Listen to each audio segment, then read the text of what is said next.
it's another episode of Spark the Brain podcast. I'm your host, Kofi. I have an interviewer named Brooke, who's our guest interviewer for the Creatives, and we're interviewing the owner of Saint and also Lost in Paradise and Newsroom. Yeah. So his name is Anderson Labase, and what is something about you that you would like to share? Like if somebody asks who is Anderson, what would you say? Oh man, I am a Haitian immigrant that was born in Haiti and came to America when I was 10 years old, and now just chasing the American dream and just trying to make it in America. Yeah. So that's who Anderson is. It's amazing. I want to know too, like, so what made you really want to start this restaurant, especially in this neighborhood? Because I grew up in Hell's Kitchen, and I can say like this is the one place that stood out to me because I've never seen a Black-owned bar or a lounge in Hell's Kitchen, predominantly white area. Yeah. So my first spot that I opened up was Lost in Paradise with a couple of my partners, and it's cool. Like we did great, but we always wanted to do something in Manhattan. Right. And I like from young, like I used to promote, so throwing parties. I used to throw parties in HK Lounge. Like I used to throw parties all around in Manhattan, and Hell's Kitchen's always been like a spot where they always had like good spots to go to, but it's never no Black-owned spots. So when we had the opportunity to sign this lease, we knew it was the perfect spot because it was so close to the Lincoln Tunnel for people from Jersey, and it's also just a spot where people feel good coming to, and it's not out the way, but it's still close to everything. Absolutely. They don't have to come all the way from, they come away from Brooklyn, but there's a lot of people out there either to Brooklyn or to Harlem for these spots. So it's great that they could come here, and 42nd Street is right down the block. Exactly. So it works for sure. Yeah, for sure. And how difficult is it running several venues at the same time? It's difficult, but like when you have great teams and everybody's pitching in and everybody knows their strength, it becomes easier. And like most of my spots, we have just group of owners, so we able to take different loads off each other's backs, so it's not too much on just one person running the whole operation. So most of the time, if I can't get something done, one of my partners will pick it up and get it done. So it's not too much on our backs. And how, because a lot of people say don't do business with your friends, or some people say it depends.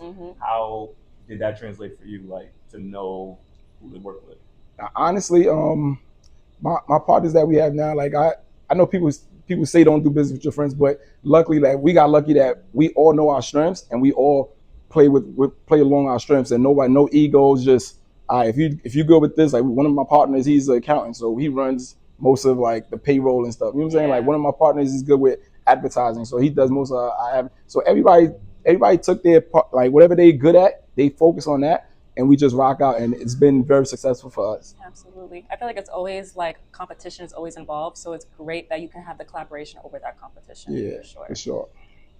Do you have a favorite memory that stands out to you with any one of your venues? Oh man, I think Saint probably was just the anxiety of just opening up Saint in Manhattan, because that's like taking a big risk. Manhattan is not an easy place. Like everybody tells you, it's hard to open up. Like don't get into restaurant business, and we didn't have I didn't have no restaurant background, so I had promotion background. Like I used to promote like parties, but never nothing with food. So it was like taking a big risk. Yeah. So putting this together and then seeing it come to fruition, it's just excitement. Like just like to this day, is like still didn't take the chance to sit back and just like, oh shoot, like this is like we did it. You know what I'm saying? Because every day is a new struggle. Like we always trying to keep up with just trying to make sure the restaurant is going well. Absolutely. When the customers come in, what do you want them to feel? Honestly speaking, we want them to, like, when we created Saint, we wanted to, like, cause I'm 39, so I'm old. You look like you're 20. So when we created Saint, it was more like for people that's tired of going to the clubs and that don't want to go to a boring restaurant where you just eat and just leave out. Right. So we wanted to create that middle ground of just a spot where you can come, get good food, listen to good music, and still vibe and see pretty females and handsome guys and talk and just network with people. And we just felt like that was the perfect environment that our demographic and people that we know and how we wanted to do is what Saint is. So we want people to come in and just they don't have to worry about people trying to dance with them. Like they can Yeah. sit down, Just have a nice yeah, vibe. done with their peoples and just sit down, eat food, listen to good music, get good drinks, and just enjoy themselves. That's beautiful. In the names, because I know Saint Lost Paradise Newsroom. Does the name, like, how did you figure out the name for each venue? Honestly speaking, it's just all the owners just talking and just brainstorming and like with Saint, my partner CJ, he was the one that came up with it, and he has like this big theory of this big drastic thing of just when he was on vacation, he was on vacation with his fiance, and I think they went to Mykonos, and he was on a yacht just looking at the water, and then as we all in a group text just texting and just talking, and he said in his mind, like he just saw in the sky like the sign that said Saint. Okay. And that's how like he came up with the name and the like just the lettering and everything. Right. Like and he sent it in the chat and we all vibe with it and we went with it. That's amazing. Yeah. So, what do you say is like your biggest challenges as an entrepreneur overall? It's just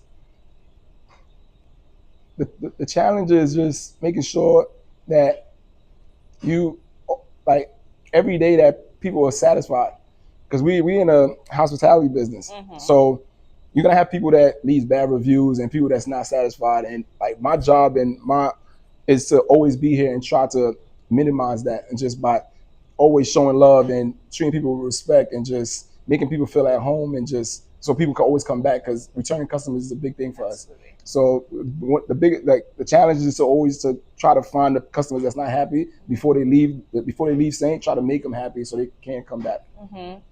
Yeah. And how do you make time for everything? 'Cause we met at the basketball gym. I Yeah, wasn't as good as you. yeah. But how do you make time for like family, friends, activities while still doing what you do? Yeah, that I get that question all the time from just even my friends because I'm married with 3 kids. I play basketball. Like I'm running around doing everything, and I'm always there for everybody. Anybody that's doing something, I'll go and support. So with just anything that you're doing in life, like to be successful, there has to be some type of sacrifice. And with me, I'm a selfless person, so I sacrifice my time and my sleep. Right. So I try to make sure that everything else get done, and then I get like usually I get by like maybe like 3 hours of sleep a day because I don't ever want to take nothing away from my kids or my family, and I also don't want to take nothing away from my business neither. Do you still prioritize that self-care for yourself though? I know like rest is important. I know that's a big thing for me, so I make sure I get my sleep. But do you make sure that you still put yourself in first in certain cases? In certain cases, like I take vacations quite often, but for the most part, I just think when you come from like the background I come from, which is not having nothing and just being from another country, and it's like trying to be the first generational wealth in a family, you have to sacrifice. And I think for myself, I had to sacrifice just my sleep, just for the future where my kids won't have to do the same. You know what I'm saying? That generational wealth Yeah. for sure. So are you really like leaning into building that legacy from now? So and where do you see it really going? No, for sure. So I'm into real estate. Like I invest into properties. Even with 2 of my partners from Saint, like we have like a construction company. We also do real estate. We do real estate. Like we get properties. We buy properties. So generational wealth is definitely something that's important to me, and just always getting things and being able to leave a legacy and leave things for my kids coming up. Yeah. And what makes each venue you have different? 'Cause it's like I know they're not going to be like I'm be here. I should just went the same, or I should just like it's each have their own style too. Yeah, like if you've been to all 3 spots, you wouldn't even know that they are like related. Like the rooftop have its own vibe where it's just like one of the best views in New York City. Like if you ever, I'll take you there one day. But if you ever been to Lost in Paradise, it's one of the best views in New York City. Like people come from everywhere just to see the view of New York City, and it's the demographic is different because it's in Long Island City, but Saint is like it's its own vibe. Like there's nothing can relate to that. And then the newsroom is more like date night, chill. We do live music, so it's more chill vibe. Like we do like jazz on Thursdays with live instruments. Yeah. That's beautiful. Yeah. So, do you have like any? What's that?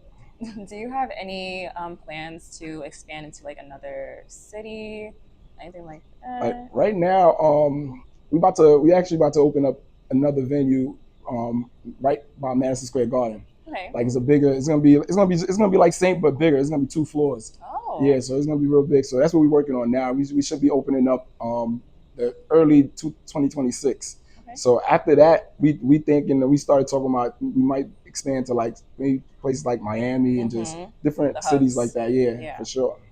Well, I can't wait to see that. I appreciate it. Sure. In what year did you open the first venue? We opened Lost in Paradise right when the pandemic was starting. Yeah, so it was we opened Lost in Paradise about 4 years ago. Yeah, so we opened Lost in Paradise 4 years ago, right? And it was taking a risk because at the time, COVID happened. Just restaurants was getting shut down right to the left, and we still took the risk to open it. And thank God that it's a rooftop, so we was able to have people come. So that kind of helped us out a lot because outdoors, like people was able to eat and party outdoors. So that helped us out a lot. It's beautiful. So, I mean, honestly, as an entrepreneur, how does it feel to know that you've done this, that you have accomplished something so big as this?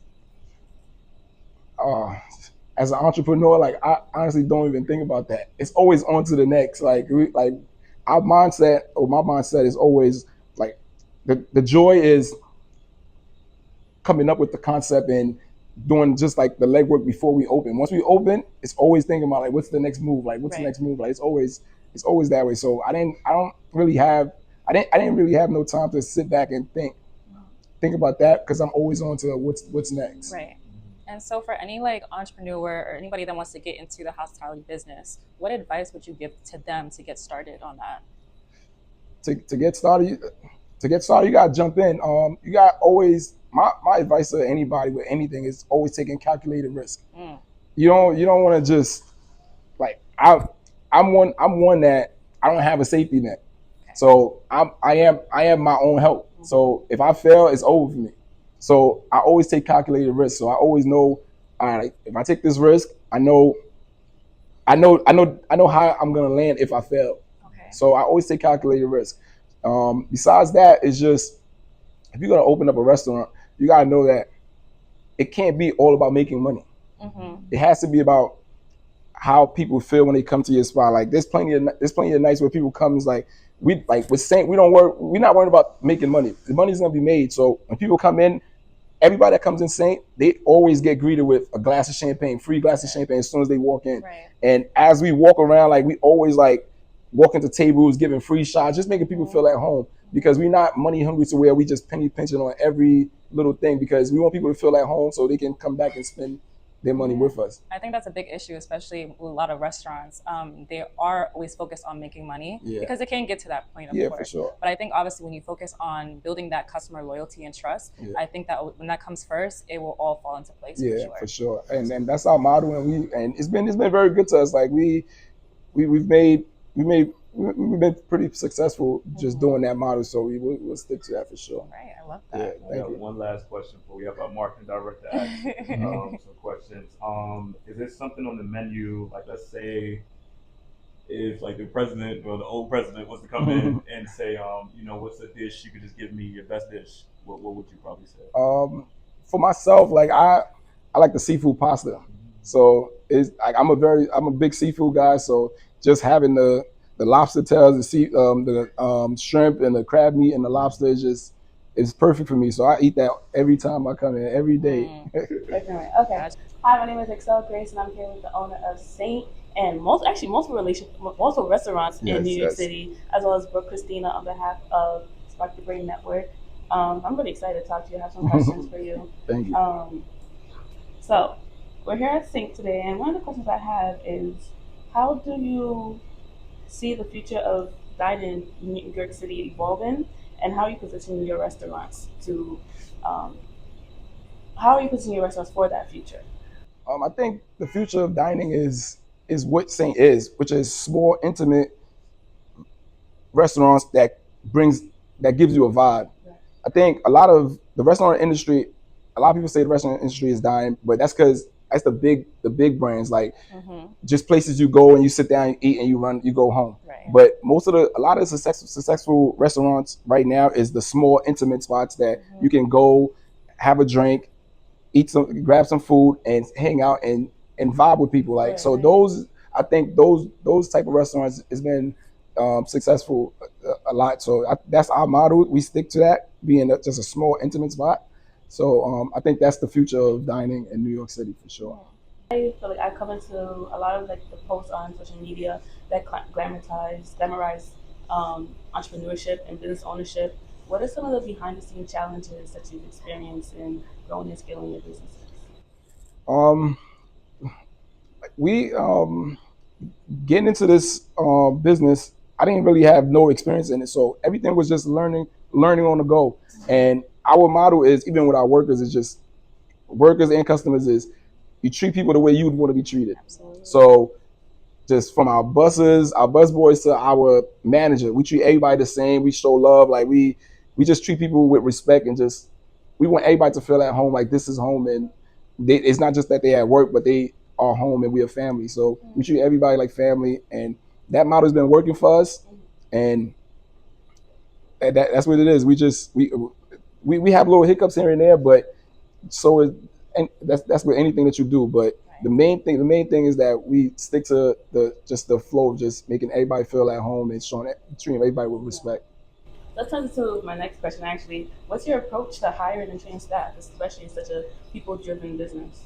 Yeah, so we try to, as the owners, we try not to participate in the hiring. We leave that to the manager, because we don't want to interrupt with that, because if we refer somebody, then that person's gonna feel like, oh, the owner hired me, or the owner, like, I'm cool with the owner. Yeah. So they're not gonna give the manager the same respect that. So we always, like, if somebody wants to be hired, like, we'll take their resume and we'll send it over to the manager, because the manager is the person that's gonna have to deal with them on a daily basis. So we want the manager to have the final say on who she's hiring and who she's not, because she has to put the right team together that fits her and the rest of the team. Have you ever, like, pulled up to a location, you realize your workers don't know who you are, and you kind of caught them? Nah, all the time. Like all the time. Like even like right now, like, because I spend a lot of my time here, and not as much as Lost in Paradise anymore, because Lost in Paradise is just, it took off, and it's just like it's been great. So I've been spending a lot of my time here, because this was the newest location I have. So now when I do go to Lost in Paradise, I walk in, and like the host will ask me, hey, you have a reservation? Like, I can't let you upstairs. Like, and like, but I'm the type of person, I'm so like laid back. Like I'll go through the whole process with them, just to see how they are working and how they treat people, if they know that you, because if they know you the owner, they're gonna put their best foot forward. You know what I'm saying? So like a lot of time I do go up there, I don't let people know that I'm the owner, or after a while they'll notice it, because they'll see like the manager and the workers coming up to me and talking to me. But for the most part, like, I usually go up to the rooftop and just sit back, eat food, and just get a drink, and without telling anybody that I am the owner. So how has entrepreneurship, this journey, I feel like entrepreneurship is like a fast track into like self-development. It will shape you very like definedly. How do you feel like that has happened in your personal life?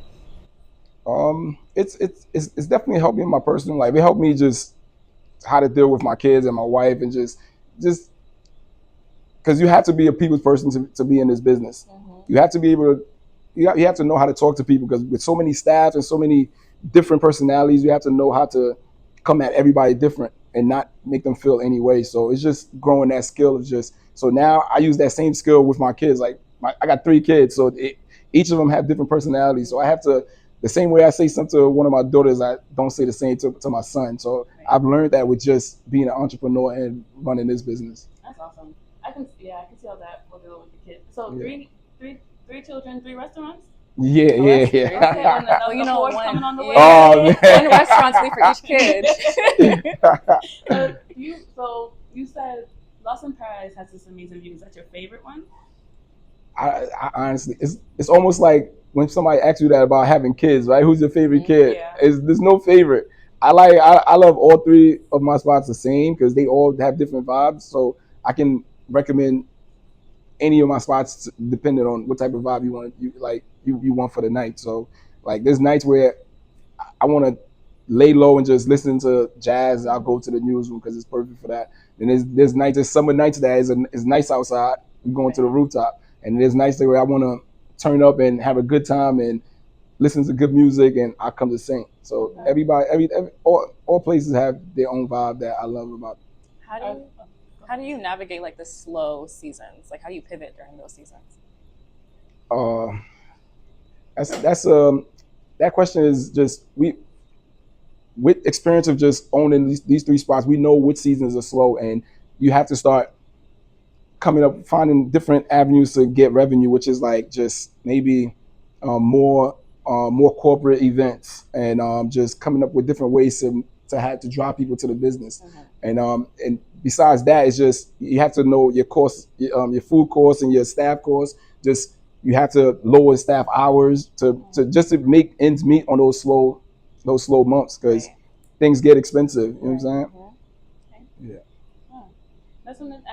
That was a great question. I'm sorry. No, I worked in a restaurant, and like we had so many slow seasons, and there were so many things that I know it was beyond their control, but they're like, oh well, there's so many restaurants oversaturated in Manhattan, so people either want to save money, they want to stay home, the economy's bad. There's so many different reasons as to why there's slow seasons. So you mentioned something on the line with corporate events, with pitching yourself to some of these other corporations, or even looking for funding. Is that something that you feel a little more confident with now in this stage of your journey, or is it something that's still a little bit like, whoa? Well, we have an event coordinator. Okay. Yeah, her name is Amber. She deals with more of just getting us the corporate events and just the big parties and stuff like that. So we really like I said, we have a big team. Like it's a small spot, but we have a big team, and everybody does their part.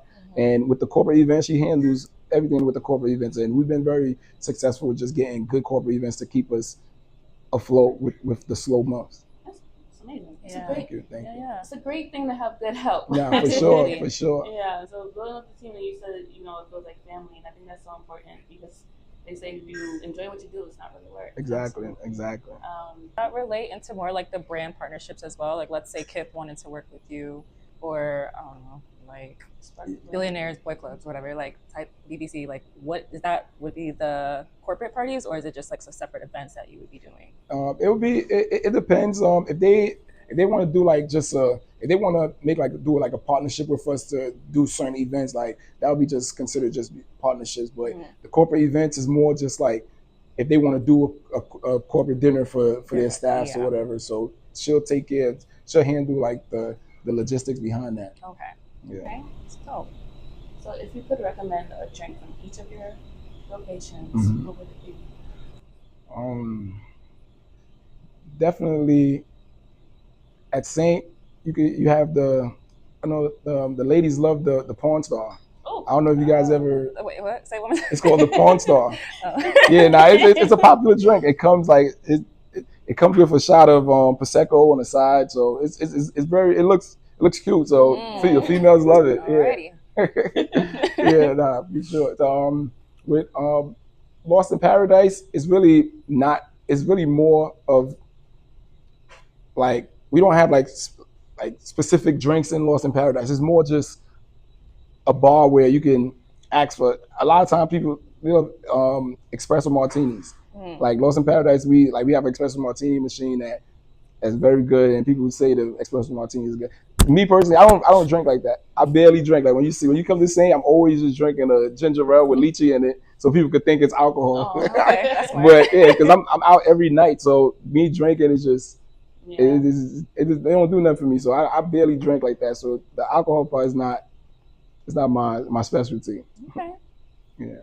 I really love what you have here, and like Brooke mentioned earlier, this community is what you have built is unique to this community. How do you set this spot up specifically to serve the local community?